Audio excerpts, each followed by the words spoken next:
So in addition to being a medical disaster, Spanish influenza was also a Warning, this podcast contains violence, sexuality, gore, and other horrible and disturbing things. Listener discretion is advised. Also, the hosts of this venture are ignorant dipshits, so please do not take anything they say as fact. And enjoy the show. Now, are you sitting comfortably? Good. Then we'll begin. Today we had 15 homicides and 63 violent crimes, as if that's the way it's supposed to be. The atoms in your left hand probably came from a different star than your right hand. It is our basic human right to be forgot. A second plane now has crashed into the other tower of the World Trade Center. Putting chemicals in the water that turn the friggin' frogs gay. The defendant shall be incarcerated for the rest of her natural life with no possibility of parole. You are not machines. You are not cattle. You are men. We were somewhere around Barstow, on the edge of the desert, when the drugs began to take hold.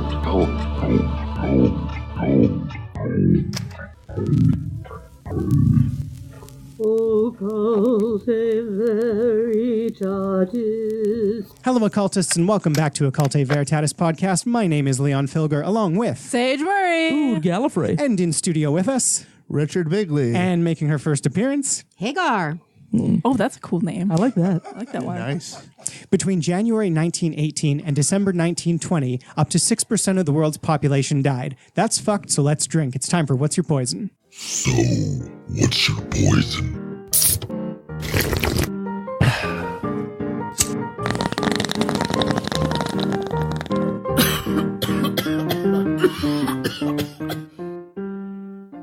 So, what's your poison? I already cracked it because I'm shitty. Yeah. I like that stinger add-in, though. That Thanks. was good. Okay, so I asked Ood to go find a medium dry wine. Yep. So he's bought something that literally says medium dry wine. Yep.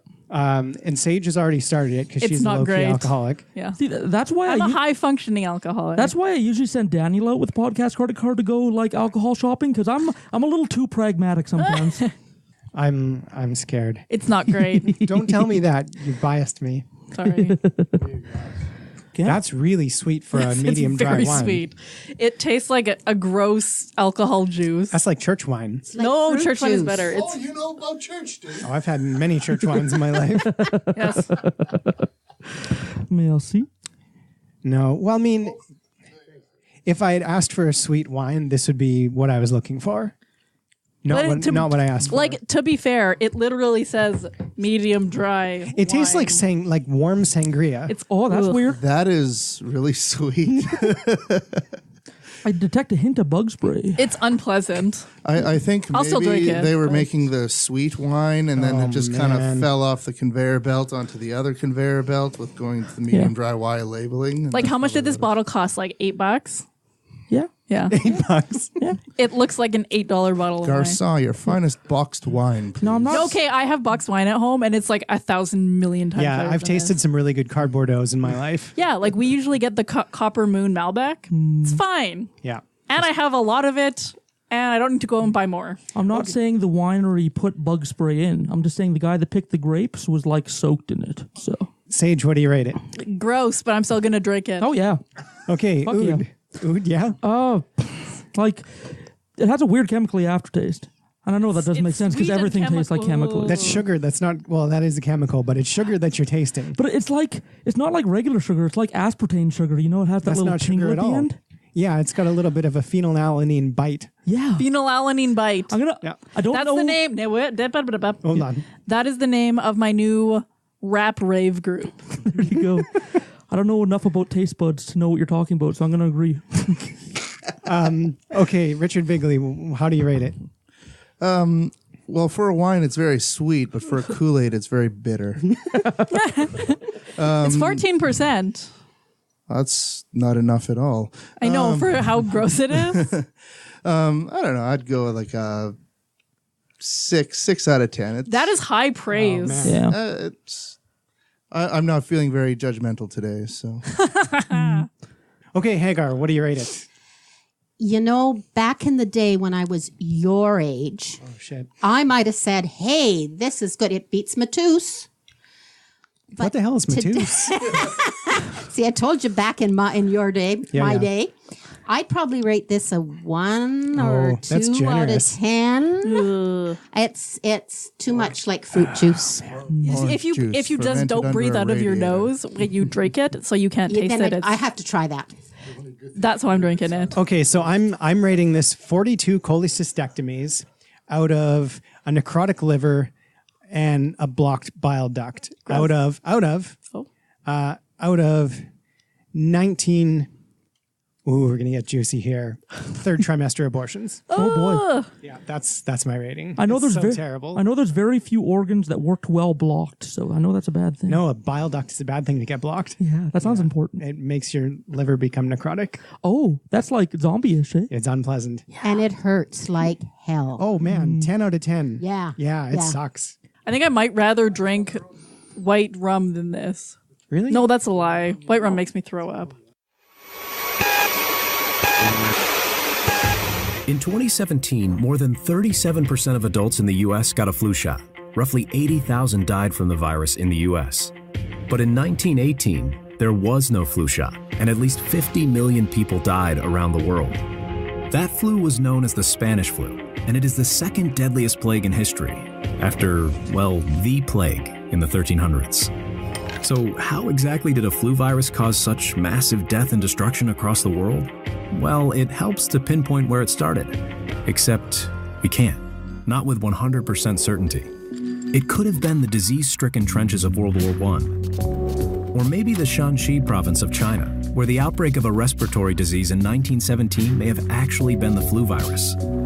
Or maybe even Camp Funston, a military base in Kansas where 48 soldiers died of flu-like symptoms right before an outbreak. What we do know for sure is that the Spanish flu didn't start in Spain. So then why is it called the Spanish flu?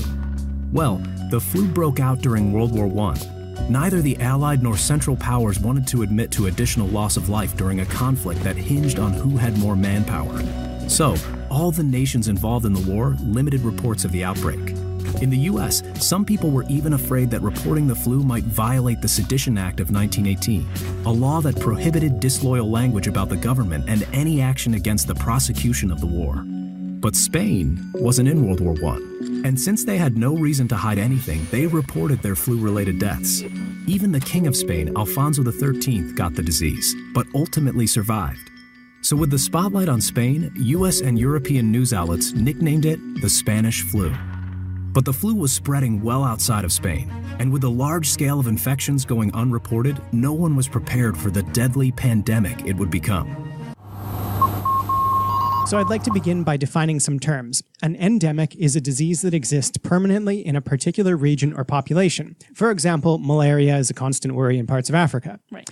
An epidemic is an outbreak of disease that attacks many people at about the same time and may spread through one or several communities. A pandemic, which we're talking about today, is an epidemic that spreads throughout the world. Now, throughout history, there have been a number of pandemics, such as smallpox and tuberculosis. One of the most devastating pandemics was the Black Death, which killed over 75 million people in 1350. And the Black Death, incidentally, is the subject of a future show. So then a virus, unlike a bacterium, is not a cell, but a particle that infects a healthy cell and mutates its DNA to allow the virus to replicate. A virus is about 1/100th the size of a bacterium. Some of them have oddly intricate design. I've seen crystals and stuff form that are symmetrical, but it's weird that something that's not classified as life could come up with symmetrical formation. Well, like it's kind virus. of life because it's like fractured bits of DNA and RNA. It's like shards of a cell-ish. Sort of thing. It's like min-maxing life. When all you want to do is reproduce. You don't want to do any of the other life shit. Oh, the famous question. Are viruses alive? Well, it depends how you look at what life is. So, why is that a hard question to answer? It's really a hard question to answer because no one has a definition of what life is yet. We really don't know. And you ask, what's a challenge in science? It's closing in on really understanding what life is. And I think we're getting closer and closer. So what do we have? We actually have a list of characteristics of properties of life But all of those characteristics are not exclusive alike, meaning there's something we all view as something that is not living that has that characteristic. Let me give you an example. A lot of people say, okay, life is defined by replication. It produces more of itself. Well, crystals do that. And crystal growth replicates on a template, just like life replicates on a template. Are crystals alive? I think most of us would say no. But that's commonly used as a property for life. So there's a series of characteristics of life. And viruses actually meet almost all of those characteristics except one. And that is all life that we know about encodes for a certain set of genes that encode for a set of proteins that make more proteins. These are ribosomal proteins. And so far, no virus has been discovered that does that, but all life does that. Now, I'm not convinced that we won't find that there's been a gray blurring between cells and cellular life and viruses. And what's caused that blurring? Well, what's caused it in recent years is we think of viruses as small, cells as big, viruses always being a parasite of the cells in which they replicate. Okay, but now we've discovered viruses that are actually bigger than cells, both physically and in their genetic content, meaning they have more genes than cells have genes, and they're physically bigger. So I think we're seeing this continuous spectrum between cellular life and viruses. And where, a virus becomes a cell, essentially is the question. We'll wait and see. I'm going to take this opportunity to introduce our guest, Hagar. Oh, yeah. Okay, so what I just say make sense? For the most part. Okay. The definition of epidemic, right? Formal definition, is disease occurring in more than the expected. So if I had one case of smallpox in Saskatoon, that would be an epidemic. Oh, okay. So I guess that you don't expect anyone to have smallpox anymore. Absolutely not. The disease has been eradicated. Right. Okay. So it's more than the expected number of cases. When you follow surveillance over multiple years and you know how many cases of a disease you can expect in a year, an epidemic is more than. Most people think of it as many cases. Yeah. Right. Because it usually develops into that. But is the measles an epidemic? Currently? Yeah. Yes. Yeah. Okay. And sorry, for the listeners at home, how and why do you know this? What are your credentials since we've just wandered onto the show? What are bona fides? Yeah. Who am I? Well, I am a retired person. So what I'm talking about is what I used to do. I have 3 degrees. I have a degree in nursing in public health.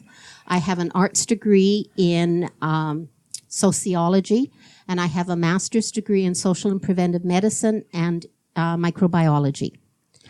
What I used to do was I was, for public health in Saskatoon, the epidemiologist and clinical specialist for infectious disease control. Oh, so you know your shit. You know your shit. Well, I did 10 years ago. Well, I'm sure that you still do now. Can I ask you a question? How does it feel to be the smartest person on this side of the table? You see, I can't answer that question because I haven't had a chance to do an epidemiologic study on your intelligence. It's not necessary, I can assure you. Oh, okay. Zing! When I was 9 months old, I won a Rugrat race. Oh, good. That would be sort of like my younger son. That's what they told you it was called. It was actually Saskatoon's ugliest baby. Oh, I'm okay with that. You know what? Being number one at anything is an achievement, so I'm okay with it. I bet that Ood was a super cute baby. I bet he was too. I cried a lot, though. My mama went nuts. I want to see pictures of you as a baby now. Repeated beatings will do that. Baby, Okay, back to the episode. So the H1N1 1918 influenza pandemic, otherwise known as the Spanish flu, was the deadliest natural disaster in modern history. It killed 25 million people in its first 25 weeks. Holy shit. I know, right? That's a lot of people. By the end of 1920, the Spanish flu had infected 500 million people, which was 2/3 of the world's population, and killed up to 100 million. In the first year of the pandemic, global life expectancy dropped by 12 years. Holy fuck. So like everyone, well, not everyone, but like many people. It takes down the average that much. If it takes down the average life expectancy by 12 years, like that's wild. It is wild. So I'd like to take this opportunity to flash forward to the ghost hunting episode we're going to be recording this summer. Oh, yes. Oh, yes. So in the middle of nowhere, 50-ish kilometers south of Saskatoon, lies Spring Creek Lutheran Church. Mm-hmm. Now in the church's graveyard are mass graves filled with entire families who died of Spanish flu. Some of the graves include mom, dad, and up to 7 children, including babies, wiped out within weeks of each other. That's very sad. It is. Yeah, the gravediggers couldn't keep up with demand, which necessitated these mass coffinless graves, as well as temporary and sometimes permanent wooden headstones. Now, I'm pretty sure that's why the church is haunted, and it's why we're going to go ghost hunting. Yeah. I'm also going to try to summon El Diablo, but that's neither here nor there. Oh, yeah. It might be there. We're gonna maybe not here, but there. We're gonna bring the tulpa with us. For those of you on the Patreon, the tulpa is still hanging in the studio here. We're still waiting for it to do shit. It has not. It's done nothing. Yeah. So you fuckers need to believe in it more. Yeah, it only works with the amount of people that truly believe in it. So I think some of you are like half-heartedly listening to the Hot Tulpa episodes, saying like, "Oh, they're just fucking around." No, we want a little servant in here. Yeah, that'd be great. That's the tulpa. Yeah, we had an episode where we had some sort of seance, and it was we chanted stuff, and then I beatboxed because I was really drunk. To be fair, I got it off the internet, so it's probably not real. You what? Okay, so back to the Spanish flu. People don't lie on the internet. The H1N1 1918 influenza virus was a particularly virulent strain. Its deadliness came from the fact that it produced unusually high immune responses in its hosts. This allowed it to kill healthy adults who had strong immune systems, while sometimes sparing infants and the elderly. Weird. Illness developed rapidly, with accounts of victims waking up sick and dying by noon. Shit. In 1918, older adults may have had a partial protection, which was caused by their exposure to the 1889-1890 flu pandemic known as the Russian flu. Okay. Because the two flus were similar, so some of the antibodies, garbledy-goop and whatnot, so sometimes it didn't kill them. Something like that. Pretty close. Okay, good. Hooray. Just jump in when I'm talking shit out my ass. Okay. Okay. Yeah, tell him he's full of shit.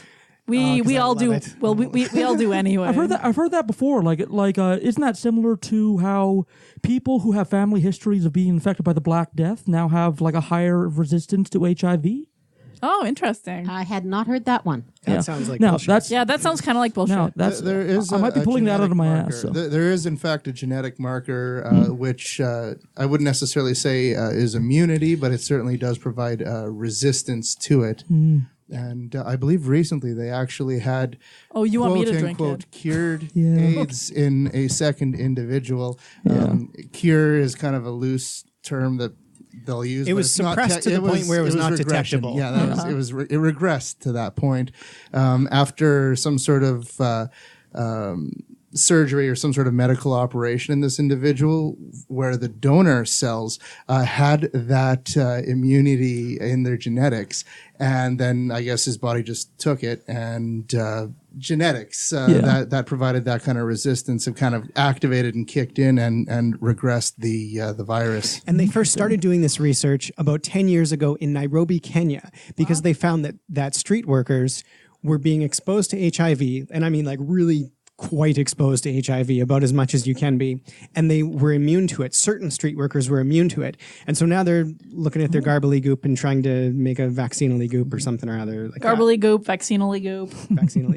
Yeah, so what you're talking about is a genetic predisposition. Yeah. For protection. Right. The Spanish flu benefited from close-quartered nature of World War I trench warfare, crowded hospitals and infirmaries, and the non-existence of vaccines. Once it started spreading, the only way to stop it was to let the pandemic burn itself out, a circumstance in which everyone either dies or becomes immune. Oh boy. So no one knows exactly where or when it started. It did not, however, begin in the rain in Spain, nor mainly on the plain. Get out of here. Rather, it, like many contemporary influenzas... He literally waited for a laugh on that. Like he had like a sly look. Could you add like a studio laugh track in that or something? Yeah, fucking dick. Great. No one knows exactly when or where it started. It did not, and there's my joke. Rather, it, like many contemporary influenzas, probably began in rural China or India, where humans live in close quarters with animals. This close contact allows for the closure of the human-animal chain of infection. So I'm a nursing student, and part of being a nursing student is practicing clinical teaching skills. So today I'm going to teach you all about chain of infection, I hope, or get my bullshit called, and I'm really excited. Yeah, we have an expert. Is that part of bedside manner? No, it's part of your patients not dying. It involves washing your hands and sneezing into your elbow. Okay. That's how we do it at our house. I tell my kid to cough in his cough pocket right in the crook of your elbow there. Super smart. You're a good parent. Thanks. I do what I can. So I'm going to try to do this shit off the top of my head, but I got a cheat sheet and everyone knows it. So the chain of infection starts with an infectious agent, so a germ. Yeah. In this case, influenza. So it's this Spanish flu is the germ.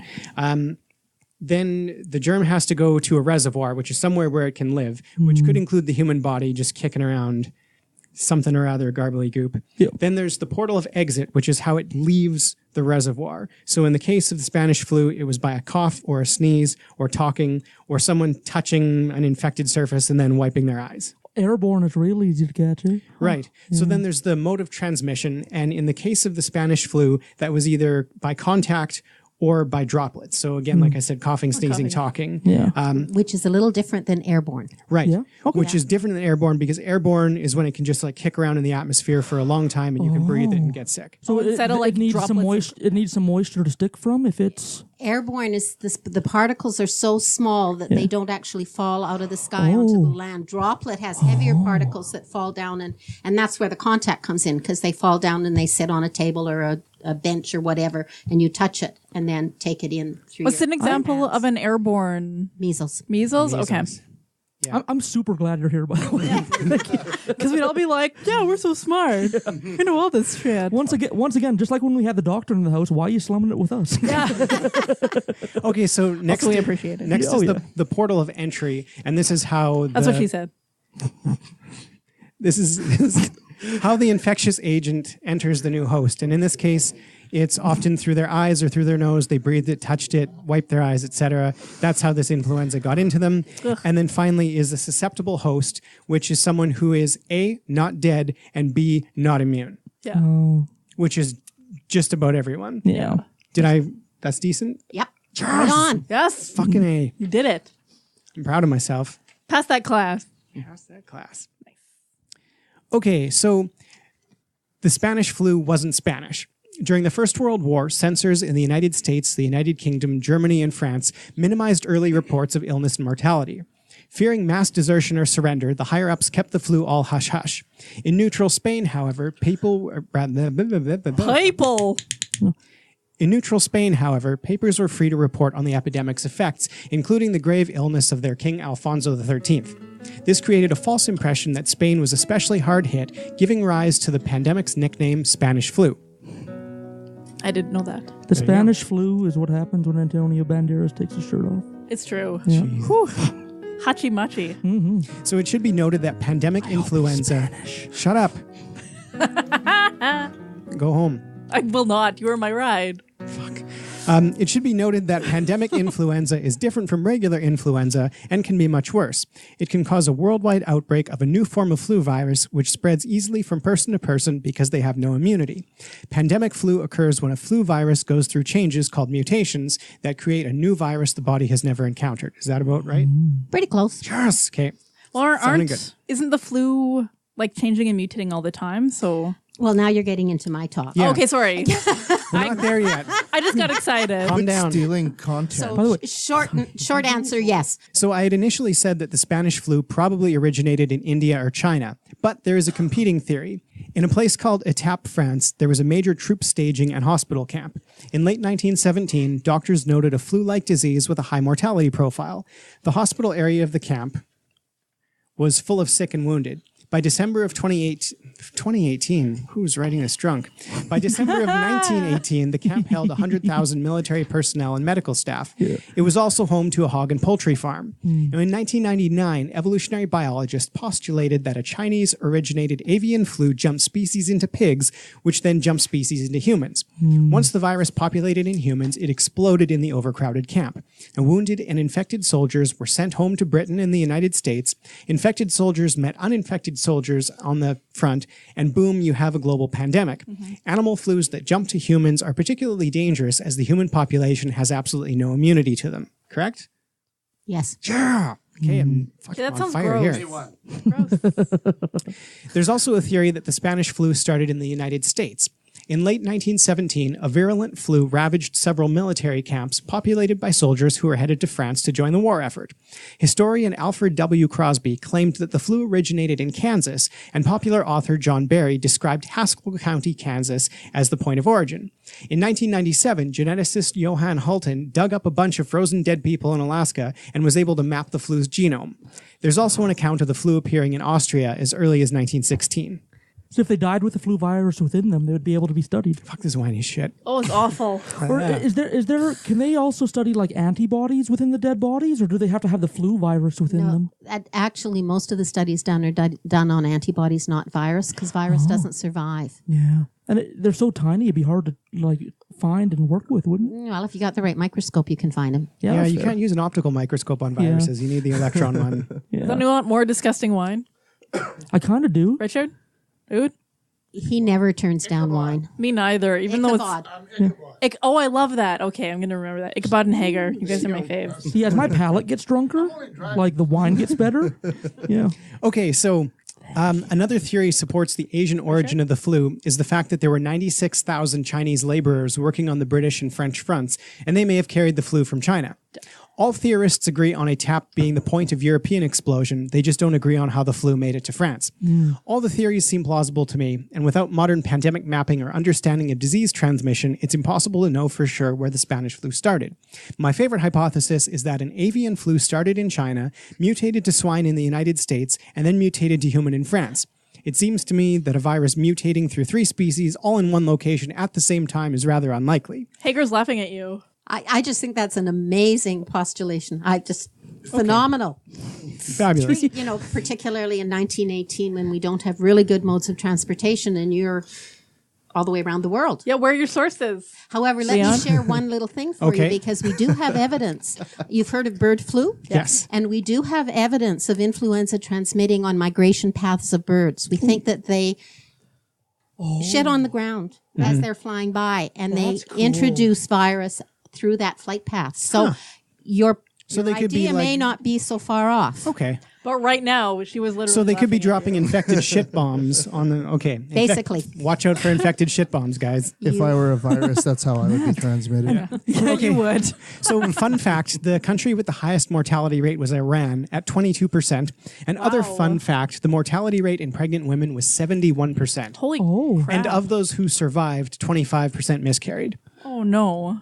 Aspirin poisoning has been suspected in a small percentage of total fatalities. In 1918, acetylsalicylic acid had just become a generic drug, so like Bayer had just lost the patent on it, and was plentiful, and it was everywhere, and doctors were like, shit, this drug's cheap, let's take it for everything.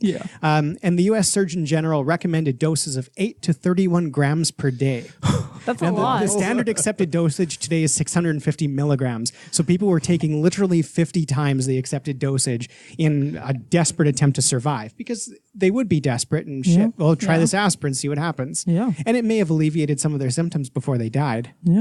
I mean, oh my God. I mean, when your choice is like, I'm going to die anyway, may as well give it a go. I mean, well, the thing is, like, the Spanish flu caused your lungs to bleed, but taking that much aspirin will also cause your lungs to bleed.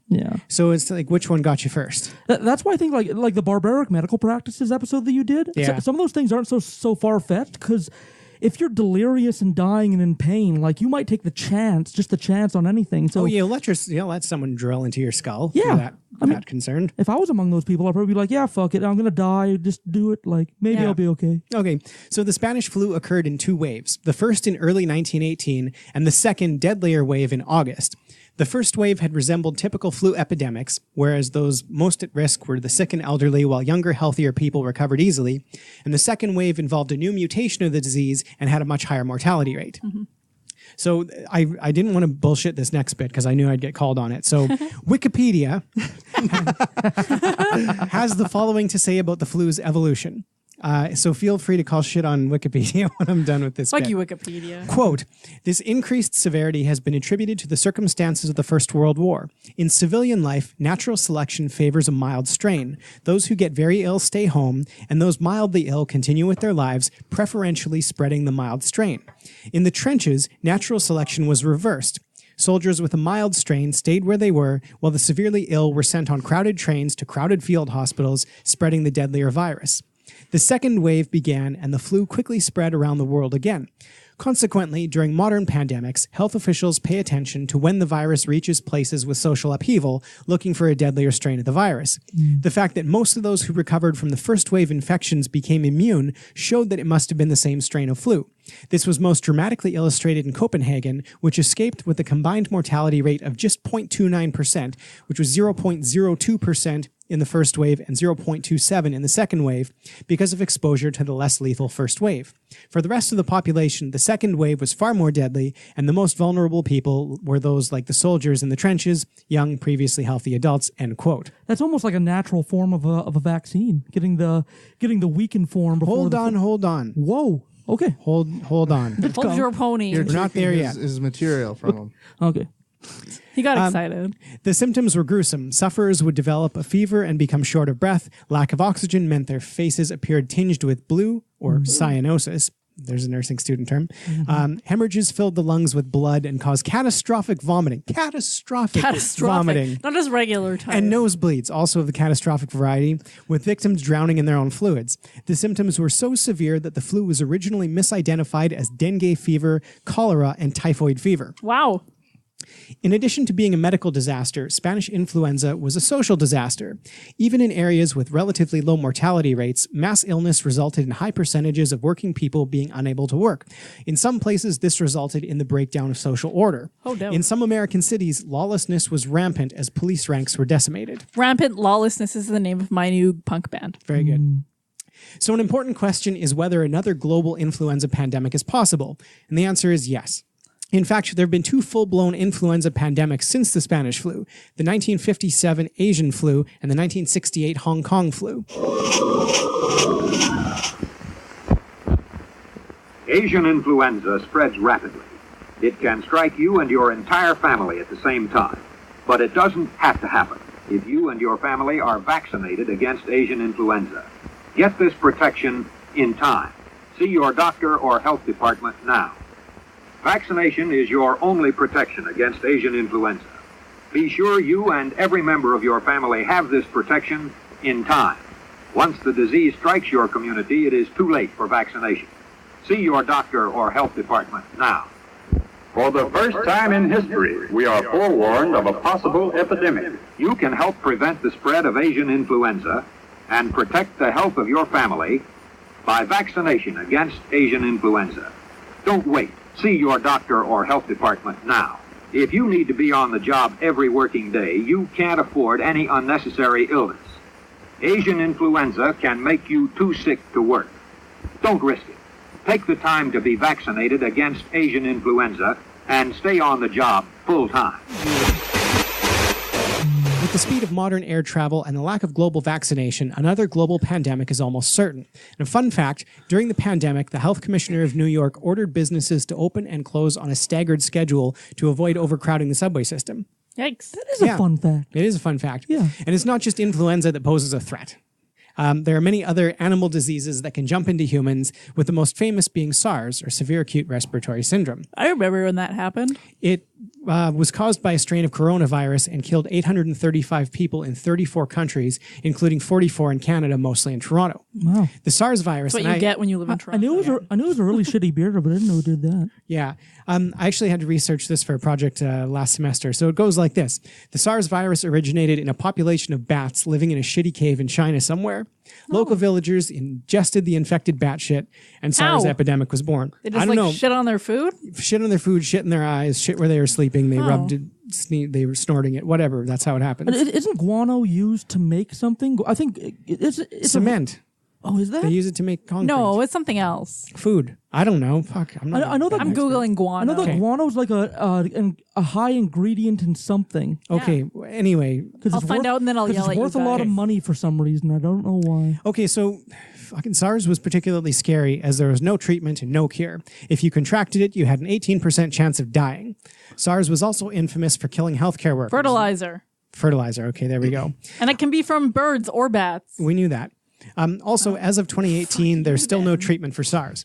Now, because it's already gone around once, some people will have some immunity, but not nearly enough for herd immunity, which we'll touch on in a moment. Ooh. We now have the CDC. Touch you in a moment. You're sexually aggressive again. I'm drunk on this shitty wine. It's disgusting. We now have the CDC and vaccines, but our crowded and connected world is still completely vulnerable to another pandemic. Now, something that really burns my ass, and this really does, I'm not just saying this, is healthcare providers, people in general, but healthcare providers in particular, using the term stomach flu.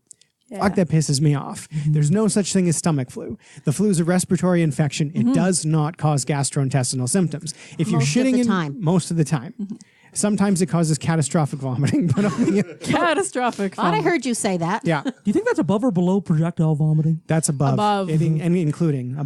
Yeah. That's where you instead of just like a cone, it's just a 180-degree arc. Yeah, it rockets out so violently that it pushes your head backward and can cause whiplash. Oh, like in the Looney Tunes. Yeah, like in Looney Tunes. Well, like R-rated Looney Tunes. Yeah, okay. So the most common flu symptoms are a high fever, runny nose, sore throat, muscle pains, headache, coughing, sneezing, and feeling tired. So stop saying stomach flu and tell your friends not to, because just stop it. That annoys me too. It pisses me off so much. It's not a stomach flu, it's noro. No, it's noro or something or other. Yeah. Anyway. Or other viruses. Yeah. Or other viruses. So also influenza is a virus. It's a virus. Antibiotics do not kill viruses. No. So stop harassing your fucking doctor for antibiotics. They won't work and you're just contributing to the spread of antibiotic resistant bacteria. Yeah. Stop it. Just stop it. Don't do it anymore. If we run out of antibiotics, modern medicine will come to an end. Right. We need it for surgery and shit. We're all going to die. It's true. Yeah. So that said, if you're in a high-risk group and are symptomatic, seek medical attention. Influenza can lead to pneumonia, which is a particularly deadly illness. And that's what killed most of the people in the Spanish flu. It wasn't the original flu. It was the pneumonia that came after it. Oh. Yeah. Some notable fatalities include President Grover Cleveland's wife and Montreal Canadiens defenseman and Hall of Famer Joe Hall. Okay, notable fatalities is the name of my new indie rock band. I like that. Very good. I'm really good at naming bands and then never starting them. Notable survivors include Walt Disney, Presidents Franklin Roosevelt, Woodrow Wilson, and Grover Cleveland, and the Emperor of Germany, Wilhelm II. Cool. Finally, prevention. Wash your fucking hands and wash your fucking kids' hands. Stay home if you're sick. Keep your kids home if they're sick. Most viral infections are spread by direct contact and contact with contaminated objects and surfaces and by droplets from sneezes, coughs, and talking. So wash your fucking hands and wear a mask if you have to leave your house. Or cough in your cough pocket. One sneeze can release 500,000 virus particles. Gross. So don't fly if you're sick. Also, get a flu shot. Why? I'll let our resident expert answer that one. Yay! Ooh, my turn. I think before I can talk about how vaccines work, I need to talk a little bit about how our bodies fight disease. Okay. Because our bodies have an immunity built in. They have a way of protecting ourselves. There's one thing called an innate immunity, which are things like the hairs in our nose, the gastric acid, the things that when... Mucous membranes in your lungs. Whenever an organism, a virus or bacteria entering your body, the body immediately responds. And that's the innate nature of it. Mm-hmm. But there's also an adaptive response in which the body responds to the actual germ that's becoming into the body. So it sends out phagocytes, which are like lymphocytes, and they attack the germ and they sort of surround it and kill the germ so that they kill off as many as they can to begin with. And then there's a secondary response in which our body produces antibodies. Now there's 5 different kinds of antibodies that the body produces. IgA, IgG, IgE, IgM, and one other. Sure. The one that we're talking about right now is the IgG antibody, and that's the antibody that gets little prongs and it attaches to the protein parts of the virus or the bacteria that stick out. And it attaches to it and it kills or disables that vaccine. Mm-hmm. But the other good thing about the IgG antibodies is they are specific to the germ that they're attacking and they have memory. Oh, cool. So once the IgG antibodies formed, it stays in the body. So it kind of is ready for it's any there other, for a future exposure. And that's what we call immunity when we say, oh, yeah, I'm immune to this disease. Is that a memory T cell? It's like a memory T cell. A memory T cell is an additional cell that is formed. Okay. Beyond the antibody IgG. I learned that. Very good. Yeah. I wasn't even going to mention T cells, but hey, you did really well. Oh, yeah. So we've got antibodies that circulate in our body that provide protection. And the next time you're exposed to that disease, the germs don't get a chance to get settled and set up in your body and multiply because those IgG antibodies, the memory triggers, they manufacture more antibody, they go and they fight any germs that come in. Like so the body's like, oh shit, I remember that thing. Yeah. So let's make more of it. Chickenpox is not a good example. Shit. Oh, no. God damn it, Leon. Chickenpox is caused by what's called a DNA virus. Oh, that sounds scary. Most viruses are RNA, but there are 5 DNA viruses, and chickenpox is one of the DNA viruses, any of the herpes viruses. And they, in fact, settle in and live in our nerve ganglion. Quick question, and I've always wanted to know this, and I think you might know the answer. Is lip herpes the same as genital herpes? Isn't it the same? Okay. I thought it was the same, but just like in different spots. Like if you give someone oral and they've got sores on their ding dong, can you get that on your mouth? Yeah. Oh, Shit. yeah. Herpes simplex is the virus that causes cold sores. Right. Genital herpes is cold sore. Shit. There are different strains of the herpes, and for the most part, back when I was working, if it was genital herpes, it was most likely type 2. If it was oral herpes, it was type 1. But type 1 can infect any broken sore or mucous membrane part of the body. Type 2 can also do the same thing. Well, that's not good news. So we used to say 85% of oral herpes was going to be type 1 and 85% of genital herpes was type 2, but you could get both in either one. Okay. Ugh. So oral's not all that safe. No, you still need to take the precautions necessary, especially if there's a lesion present. There doesn't even have to be a lesion present, though, for virus to circulate. That's frightening. But we're getting off topic. Okay, sorry. Back to where That's you were. okay. Dental dam. Good idea. Oh, yeah. Or thinner, slightly thinner. It doesn't have to be as thick as a dental dam. Yeah. You can get flavored ones. And you can get Still. flavored ones. Oh, Yeah. Hey guys, what's up? It's Dr. J, one half of the duo that makes up Twin Doctors TV. Dr. I is not here today, so you and we're going to be talking about herpes. Now, we're talking about herpes really for 2 reasons. Number 1, herpes is super common, and so people always have questions about herpes. Number 2, this is a great time to talk about herpes and to broach some of those common questions that we get about it because herpes is in the news. But let me first say this, and this is something that I tell my patients all of the time, and this is something that I'm going to tell you now. So genital herpes is caused by a virus called the herpes simplex virus, HSV. There are 2 strains of the HSV virus, HSV1, herpes simplex virus 1, and HSV2, herpes simplex virus 2. Majority of the time, if someone has genital herpes, it's caused by HSV2 or the herpes simplex virus 2. However, herpes simplex virus 1, which is what typically causes cold sores, can also cause genital herpes. Now, this is important, and I'm about to tell you why. If you look at the statistics, about 1 in 5, 1 in 6, maybe 15, 20% of people have actual genital herpes. So they have herpes of the anus, the penis, or the rectum. But when you look at the entire population, 90% of people have herpes. Now, the majority of these people have herpes of the mouth. They have cold sores. However, like I said, HSV1 can cause genital herpes. And so, in reality, 90% of people out there, 9 in 10 people can theoretically give you genital herpes because both HSV1 and HSV2 can cause genital herpes. Now, if you have sex with someone who's got genital herpes, obviously you can get genital herpes just because your genitals are in contact with their genitals and you basically transmit the virus that way. However, if you have oral sex with someone who's got oral herpes, cold sores, you can still get genital herpes because their mouth that has the herpes infection has come in contact with your genitals. So in theory, 90% of people can give you genital herpes. That's something people need to keep in mind. Okay, I'm going back. No good. Okay, so we've got these antibodies that are specific and they have memory. Okay. I'm just going to throw another side thing in because people talk about needing boosters for immunization. I know I'm should be saying this further on, needing boosters for immunization. If there is natural disease circulating, that natural disease provides a natural boost. Oh. But if you don't have natural disease circulating, which is what we want, that's when you start to look at the need for boostering as you come on. It's like as adults, like I got my boosters done. Absolutely. Like before my kid was born. Like tetanus and diphtheria. Tetanus and diphtheria, exactly. Yeah. Cool. Okay, so what's immunization?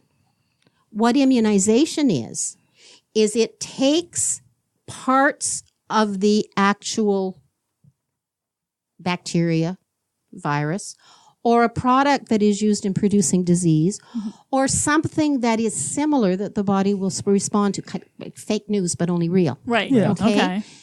And it is treated and then injected, or you breathe it in, or however it's administered. And it goes through the process of producing disease and producing the antibodies, the IgG antibodies that you need to protect you from the disease. From the actual disease. The disease that's in question. Question. Why did the rotavirus vaccine give my kid the shits? It gives everyone's kid the shits. Well, they shit it out. Oh. Well, because it's a fecal oral transmission disease. No, that's not That's why they tell you to like wash your hands or wear gloves. So even the mini weakened form has the same effect. If it is living. Yeah. Okay. Yeah, Now what's a rotavirus? vaccines can be attenuated or living virus, or they can be killed virus or component. Oh. The advantage of a living virus or a living vaccine is that when you take it, it actually puts the body through a mini disease process, albeit modified so that you don't get the deadliness of the disease. Yeah. And so you get a fuller range of antibody production than when you do when you inject just the product. For example, diphtheria is a toxoid. Okay. And what a toxoid is, diphtheria itself, the germ, really doesn't bother the body, but the germ produces a poison called a toxin. Yeah. And it's that toxin that is devastating in the disease. And so the vaccine you get is called a toxoid, which is a treated toxin. Interesting. Okay. My last wife was a toxin. Actually, my so first did you wife have a was- toxoid for her? Yeah, the divorce filing. Does that? Yeah, the that's what I divorce. filed. Me now. I'll never let that happen again. So if we're looking at a vaccine and we want an ideal vaccine, we want it to be long-lasting, lifetime preferably. We want it to be inexpensive so that we can treat all the world. We want it to be stable because if you're wanting to take vaccines across the world, there are places that don't have adequate refrigeration. There are places that don't have solid ways of transporting. And so ideally you want that. You also want no adverse effect. Right. No vaccine meets all those criteria. Yeah. So that's where we come into the question of risk versus benefit. So we know how a vaccine works. Yeah. It goes through mini disease process, basically. It trains your body on how to fight whatever you're being inoculated against. And gives you a memory so that if you're ever exposed in the future, to the real it responds thing, then right your body. away. Yeah. Yeah. Well, it's like going through war games in the military to prepare for the real thing. Yeah. Yeah, exactly. Except it gives you the memory to make it easier. Well, your memory of the war games as well. So that's where the whole question of risk versus benefit comes in. And that's where you talk about what is the risk of the disease against the risk of the immunization. I mean, a lot of people will say, I don't want to immunize my baby because he might die. And we don't like anti-vaxxers here. Yeah. And the risks of the disease could be just as significant or even worse. Like If they had to inject vaccines into your eyeballs, I'd still get them. Yeah. Absolutely. Well, I would rather my kid be like extra snuggly and like want to nurse more than die of measles. Yeah. And we know that 3 out of 1,000 cases will die. Yeah. And why would you want that? Well, Because that's still 3 dead babies. Yeah. Well, like it's a thing. It's not just like people waving their hands for no reason. Like it's an actual. Hi, I'm Pan, and this is my partner, Teller. You may have heard vaccination causes autism in 1 out of 110 children. Fuck that. Total bullshit. It doesn't. But let's imagine it does. We'll compare 2 groups of children. Teller's group gets no vaccinations. My group does. I'll use this plexiglass to represent the vaccinations. Oh. That's bad. My vaccination wall knocked one of the children out of line. That's our 1 in 110 with autism. In the 1920s, before the diphtheria vaccination was common, there were 13 to 15,000 deaths a year from that disease. If you got it, your chances of dying were about 40%. In 1952, just before the Salk vaccine became common, there were about 58,000 cases of polio. If you get unlucky, you might end up permanently disabled or dead. Meningitis, hepatitis A and B, flu, mumps, whooping cough, pneumonia, rotavirus, rubella, smallpox, tetanus, chickenpox. Chickenpox. We have vaccinations against all of them. Which side do you want your child to stand on? So even if vaccination did cause autism, which it fucking doesn't, anti-vaccination would still be bullshit. Well, I think it's just a generation of people that haven't really seen, the effects of polio. Didn't see polio, I haven't seen polio. So they don't see the other side of it. They don't see the consequence, If you haven't seen the disease and it's not circulating, it's easy to say, I don't need to worry because and I've heard that a lot, there's no disease. There's no disease around, so why should I worry? Why should I worry about herpes? I don't know anyone with herpes. Yeah. You probably do. Yeah, you do. Yeah, spoiler alert. So if likely do. I don't know. Like I've got a friend who's is his name Richard Bigley? No. I've got a friend who's visited hundreds of pages on Google, though. Yeah. You know, likely infected with something.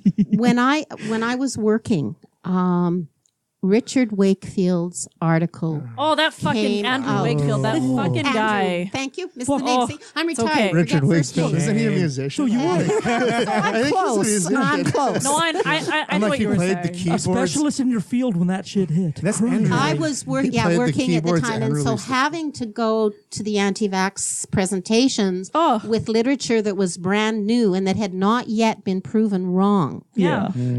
It didn't take long for it to be proven wrong. Yeah. I mean, it's been proven multiple times. Just recently, it was proven wrong. Measles vaccine does not lead to autism.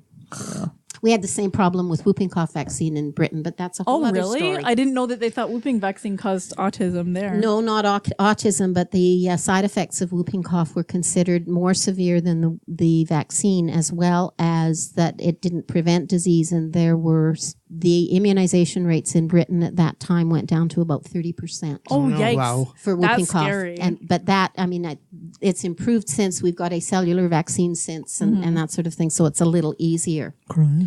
So the risks of the disease versus the risks of the vaccination, and by far it outweighs the risks, and immunization is good. My kid was more snuggly and he just wanted to cuddle a little bit more. He had maybe like a little bit of a fever, or he didn't even give a shit. Like nothing was different. It's better than death by measles. Exactly. And I'd rather have my kid be a little bit like cryy and whiny and fussy than, get the measles.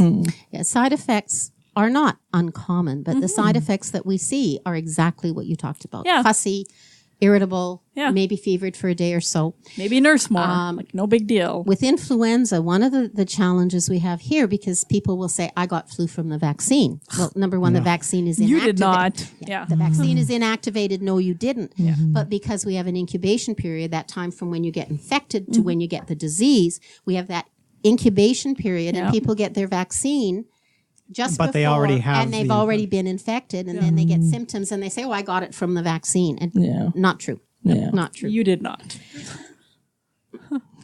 Did somebody say something? Okay, so why do we want everyone? And I want to get back to this whole question of herd immunity, because what I hear from people is there's no disease around, so I don't need to worry about it. That's a lie. The reason that there's no disease around, well, there is no disease if it's smallpox, and not in Canada, there's no polio.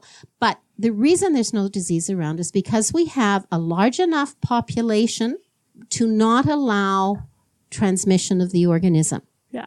And it goes back to the chain of infection that Leon was talking about earlier, that because you have enough of the population immunized, then you don't have an opportunity for the organism to establish itself within the population. Right. Therefore, you're not going to be exposed. Therefore, you're not going to get the disease. And therefore, there's people who can't be immunized are protected. Yes. By what's called herd immunity. In the case of measles, it's about 95% of the population needs to be immunized. Well, they're probably not now. It's lower for other diseases. And coming back to influenza. Right. I want to share 2 words with you because this is one of my bugbears. The only disease in the world that has been eradicated, which means it is no more. There is no virus with the exception of a lab in Russia, a lab in Britain, and a lab in United States. There is no circulating, no wild smallpox virus. That is eradicated. It's gone. It's gone. We stopped immunizing in 1977. Okay. Because we don't need to. It's not there. Yeah. A disease like polio is eliminated. We don't see active cases in North America. Just those that already have it? Oh, that's a whole other story. That's vaccine-associated polio. Wild polio we do not see. Okay. Okay? Yeah. In North America, it is eliminated. But the virus is still around and it still circulates. Okay.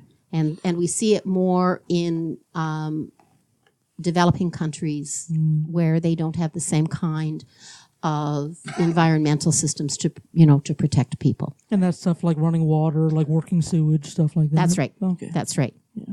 So eradication, elimination, 2 words. Yeah. And then there's the measles outbreak right now is a really good example of what happens when the herd immunity level falls. Falls, particularly you're seeing the cases right now are being clustered in groups of people who opt not to immunize. And so that becomes a real problem. Fuck those people. Vaccinate your goddamn kids. And from what I understand, it doesn't take like very much. Like the herd immunity, like the vaccination rate doesn't have to fall very much for that crack to form. Well, for measles, it's below 95% of immunization. Really? And Saskatoon Health Region's immunization levels are high 80s now, I think. Shit. Oops. God damn it. So we still have work to do. Yeah. Yeah. I think our levels may be high enough. We're not seeing transmission, but it's we something could. But the risk soon. is there. Yeah. The risk is certainly there.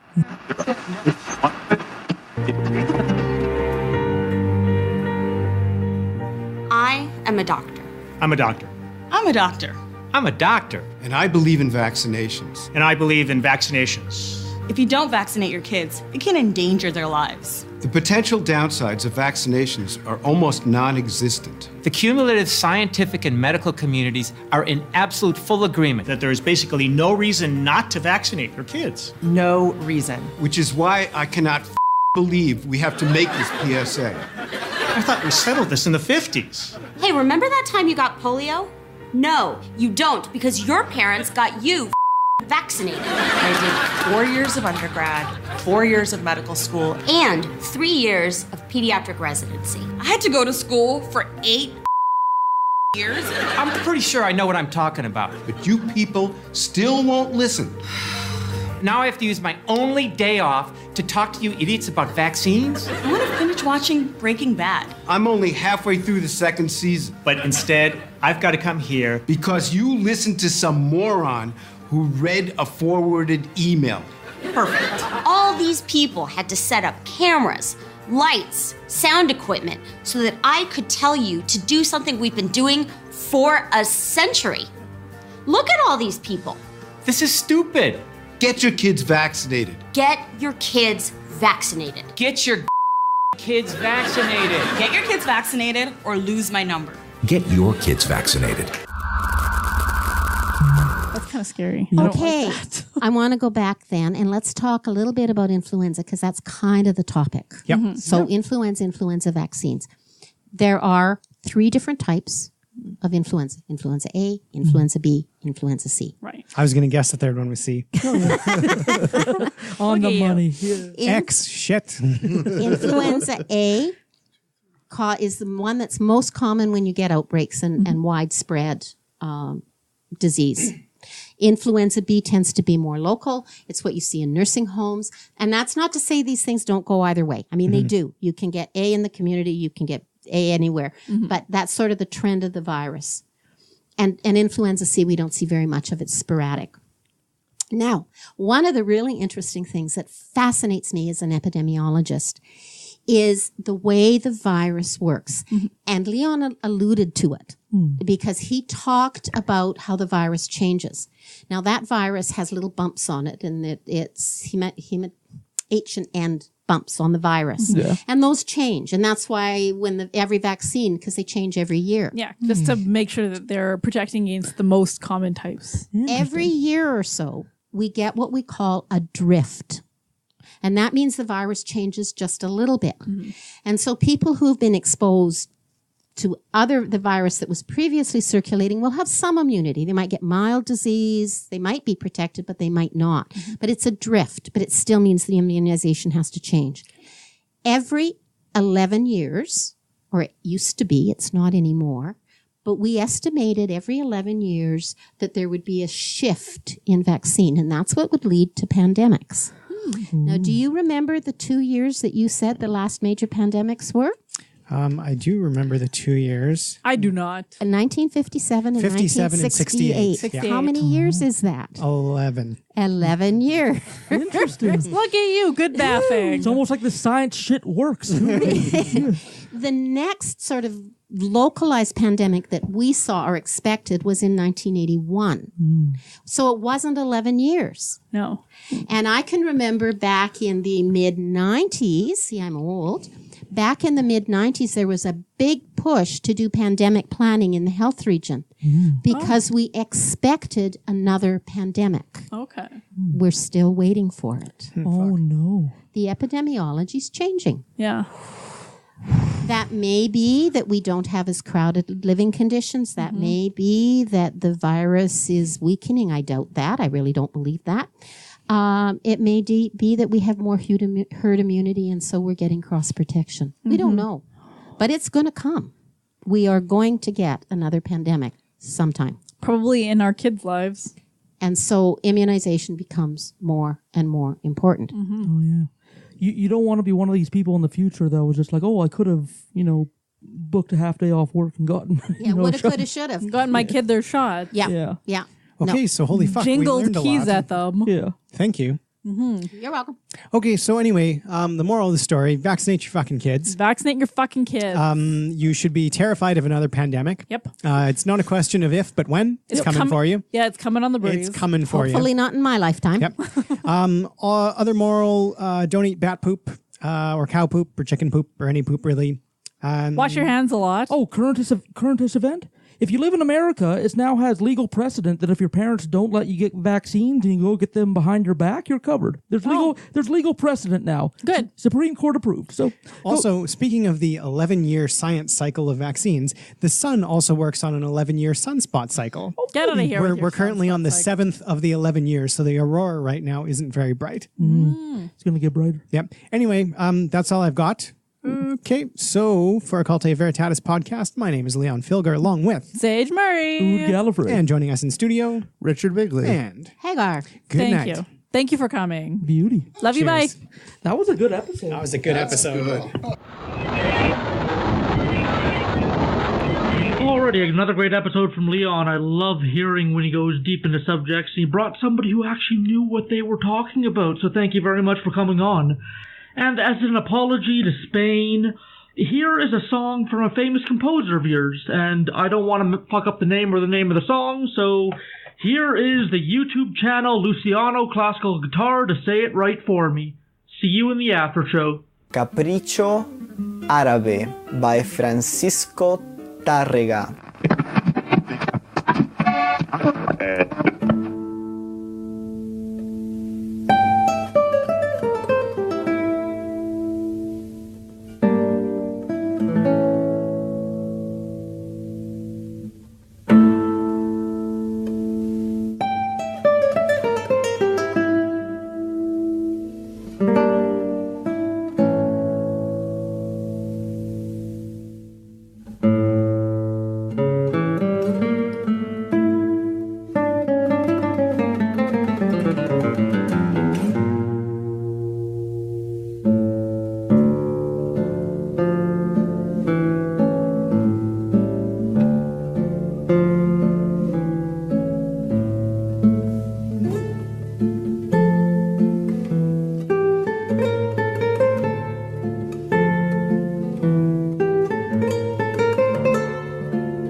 for those of you that signed up on our Patreon and are waiting to hear your name on the show, you'll have to wait one more week. I just want to have Leon and Sage in the studio so they can help call out to you guys and thank you personally for donating to us every month. So, for the filler in between, I'm going to give a pitch for our Patreons.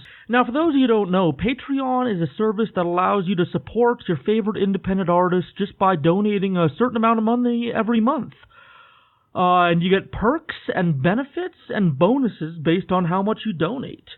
Right now we have 67 patrons. I wonder who's going to be number 69. But anyways, at number 100, Ood, Sage, and Leon, we're all going through a gauntlet of terrors, which we will post on the Patreon. I think somebody's getting pepper sprayed, somebody's getting tasered, somebody's eating the world's hottest pepper. You know, if we hurt for anyone, we hurt for you guys, because you guys have put skin in the game and have shown that you're willing to put your money where your mouth is and support independent media, and we appreciate the hell out of that. So where's the money going?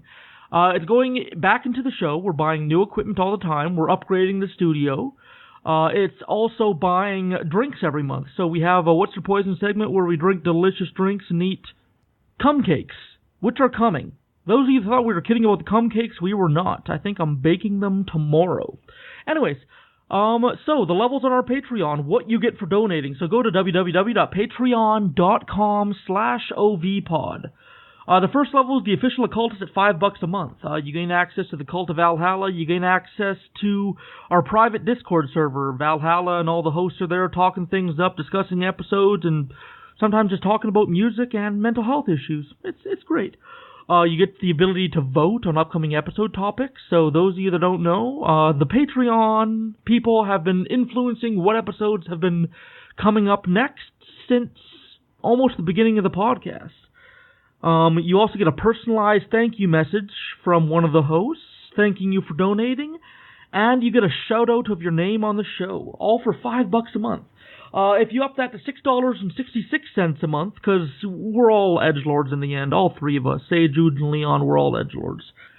You get the benefits of all those tiers, plus you get access to our Black Archive RSS feed. Now, the Black Archive is a place where we put all of our side projects, all of our funny little palate cleansers, like all our extra stuff. And something that we also put on there is all the episodes, except you get them a week earlier. So, those of you that are listening now that aren't on the Patreon, this was released on the 28th of April, so they got it a week earlier than everybody else. Next up is the Occultist Drunken Saint. It costs about $4.95 for a 6-pack beer in Canada, so if you want to support us and sponsor the What's Your Poison segment, you can get that, and you will get a shout-out on the What's Your Poison segment, and we will cheers to you if you support this level. Next up is the Occultist Master for $50 a month. And for $50 a month, if you choose an episode, we will make it. One of the episodes that's coming up on fatal familial insomnia, a horrifying disease, was voted in by one of our Patreons. And of course, the $100 tier, which has been taken, is the ability to be our goddess, but we all know that's already taken, because Valhalla has embraced us in her warm arms of love and is guiding us towards the fields of forever and perfection. Hail Val. Hail the patrons. You know, it's been a while since I ended an episode with a prayer to Val, so here we go. And next time I'll grab a recording of Leon and Sage saying it too, so we can pray to our goddess at the end of each and every episode.